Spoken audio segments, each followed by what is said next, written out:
Welcome back to my top 100 Geekery here on Geekanomicon. This is number 42. Yeah, intentionally planned. Totally intentionally planned. Yes, I think Hitchhiker's Guide to the Galaxy should be much higher on my list, but I'm putting it here for a reason. If you know the reason, I'll explain in a moment if you don't know the reason. Written by Douglas Adams. It was a radio drama first that aired from I got the wrong date there. 1978 to 1980. The novels actually started coming out in 1985. There was a Infocom game in 1984, though. And I didn't realize the novel came out after the Infocom game, which made me go, what? Yeah. It's crazy to think about in that this is a very unique take. It's all by Douglas Adams, and the audio drama is fantastic. It should be heard.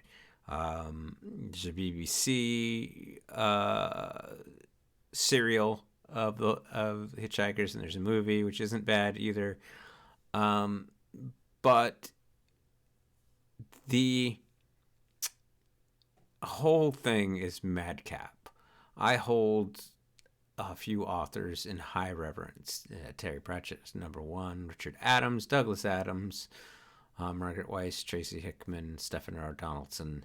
There's a whole bunch on here on my list.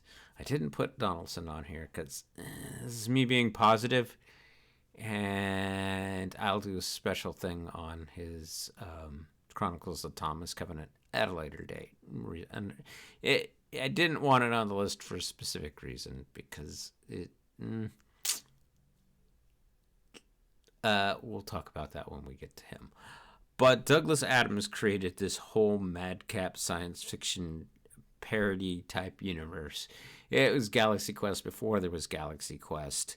I can't stress enough that you need to read the novel, watch one of the movies alone for the hijinks surrounding the computer that gets asked life, the universe, the meaning of life, the universe, and everything.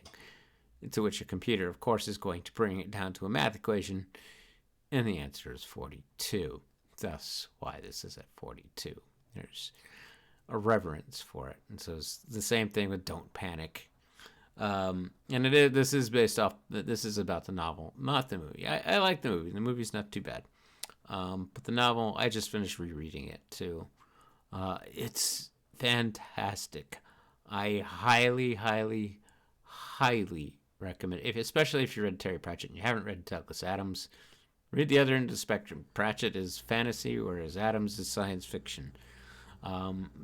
Get out there, read it. Read. And with that, I will leave you guys to it and see you in the near future.